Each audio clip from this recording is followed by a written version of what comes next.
Anyway, our lead this hour from Los Angeles, where we're broadcasting from, follow-up to a previous Maller monologue. We have a resolution in the Colin Kaepernick saga from the That Didn't Take Long department.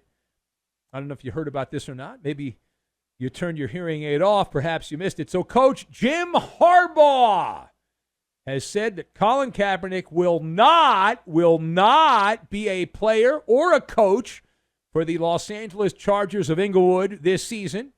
Now, that comes just a couple of days after Jim Harbaugh gave a verbal bubble bath, the old Hawk Tua, to his former quarterback with a public job offer, slobbering all over that thing, talking about his football mind, Colin Kaepernick's football mind.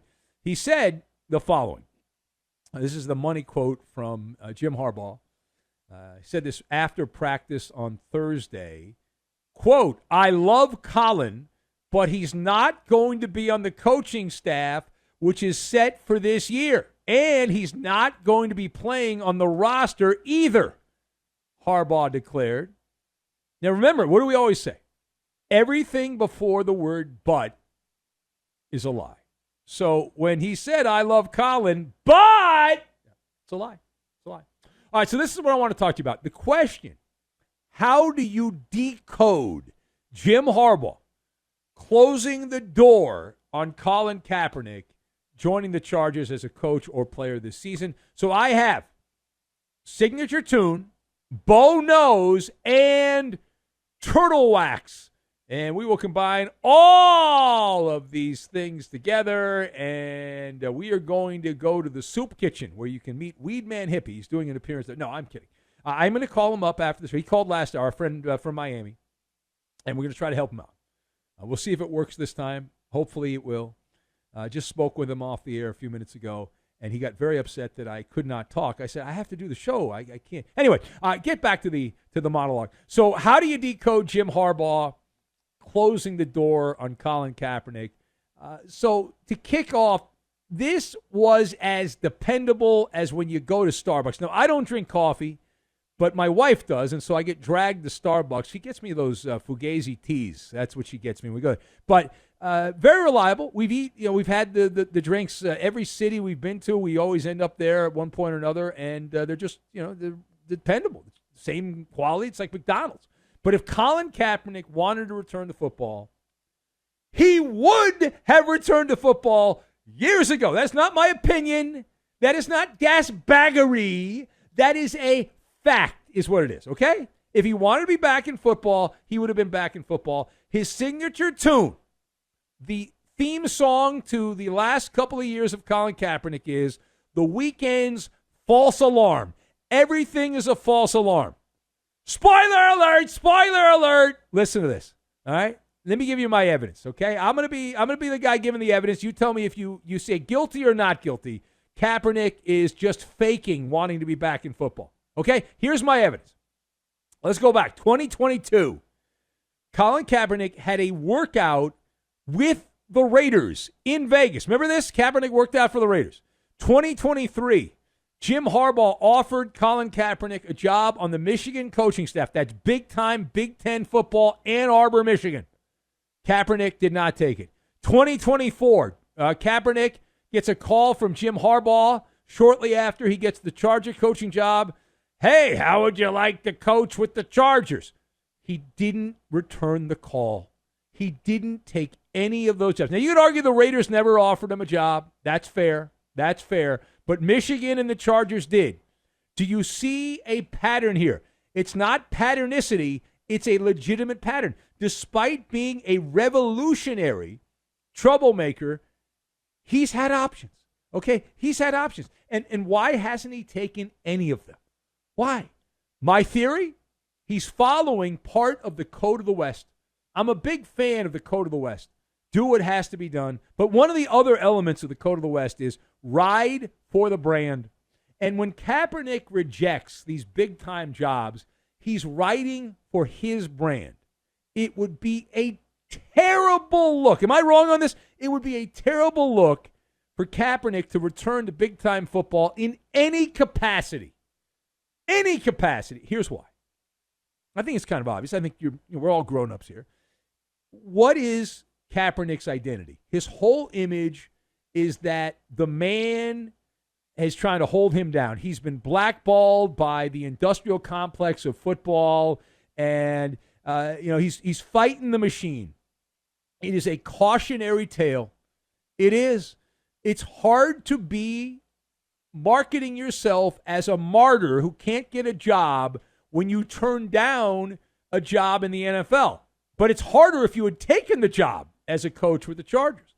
Now, the good news is every time Kaepernick has a business venture and tries to get publicity, all he has to do is have his name floated for one of these jobs, and that he's playing footsie with the Chargers or Michigan, and all of a sudden, ta-da! Headlines.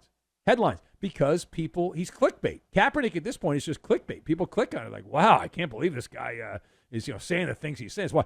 Wouldn't it be wild if Jim Harbaugh called up Kaepernick again next year? I say it would. Here's why. All right. I have a conspiracy theory. I didn't get this from anyone. This is my theory. The fact that Harbaugh came out 24 hours later announcing that not only will Kaepernick not be on my coaching staff, he won't be a player. The way that he said it leads me to believe he got the tap. He got tapped on the shoulder from ownership with the Chargers saying, hey, what are you doing? I mean, that ain't allowed. Like, seriously. He had the talk. There was the talk. Somebody from the Spanos family that owns the Chargers, we don't really want this. Because he didn't leave the door open at all for this season. And teams hire coaches mid-season. Now, typically, it's odd to do it, but you could give him a nothing job, a figurehead job as an advisor. You know how many washed-up former coaches have jobs in the NFL that they're getting paid to be a consultant? That doesn't happen as much in my business, but when I first got into radio, there were 10 million consultants. They were wasting money on consultants, and none of them knew what they were doing. It was ridiculous. All right, furthermore, we move now to the Natty, where Bengals star quarterback Joe Burrow, who's lucky enough to live in the San Diego of the Midwest there, although it's in the South, Cincinnati, Joe Burrow recently declared he is back and better than ever, at least better than 2023, despite coming off a major injury. What is your position on Joe Burrow saying he is back and better? So this is rather simple. My position is, what did you expect the man to say? El Capitan, obvious. Did you expect him to come out and say, oh, yeah, I suck the big one? I mean, come on. The football mind virus from Bo knows. Now, I realize Joe Burrow is an LSU guy, and he briefly went to Ohio State. But a Michigan man, Bo Schembechler's quote, every day you're either getting better or worse. You never stay the same. That's the football mentality. And I love me some Joe Burrow. I was asked this week, made an appearance, my first appearance on The Fan in Kansas City, the new all-sports station there on the FM dial. It's great to be on FM in Kansas City with Bob Fesco and his show. And I was asked by Dusty about who's the competitor for the Chiefs. And I was like, well, Joe Burrow and the Bengals. That's it. I love me some Joe Burrow. However, he's got to go out and walk the walk. Proof is in the actual pudding. You don't poison people with toxicity. Last I checked, like this business, that business is a results-based business. All right, last thing. We head now to Philadelphia. Well, actually, New England. The Patriots and the Philadelphia Eagles getting together. We talked earlier about Drake May, who was getting praise for his athleticism. Like, did they expect a guy who wasn't athletic to be drafted number 3 overall in the draft? I found that amusing. But on the other side, Kenny Pickett is getting absolutely charbroiled for his performance, as he had bad BO in this game for the Eagles against the Patriots. Is he a problem for Philadelphia? So the scales are leaning significantly that way. Now, I had this game on in the background. I don't pay that much attention to exhibition games, but I had a show to do.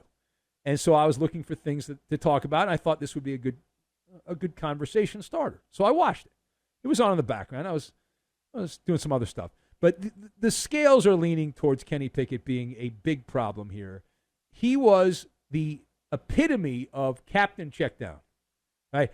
Check down on everything, afraid to throw the deep ball, afraid to challenge things. That's why his completion percentage was pretty high, but the yards per pass were minuscule, right? And it's like you don't have to be Bill Belichick or Sean McVay or Kyle Shanahan to know how this works. Just a rudimentary understanding of basic football will tell you, I think there's a bit of a problem. I think there's a bit of a problem here as Kenny Pickett averaged 5.2 yards per pass, which was actually more than Drake May, by the way, who was at 4.3 yards per pass. But when you see those kind of numbers, you're like, that's a red flag.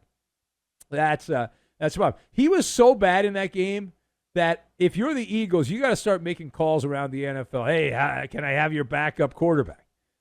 Kenny Pickett was explosive diarrhea. He was that with the Steelers. I guess early precincts are reporting in now that tell us he's still got the cooties. If Jalen Hurts starts camping in the injury tent, which is a legit possibility, that if you're Nick Sirianni or Howie Roseman, the brains there in Philadelphia, or Dom, the security guy, you go out, you get some extra turtle wax, because if you keep playing Kenny Pickett, you will be polishing a turd is what you're going to be doing.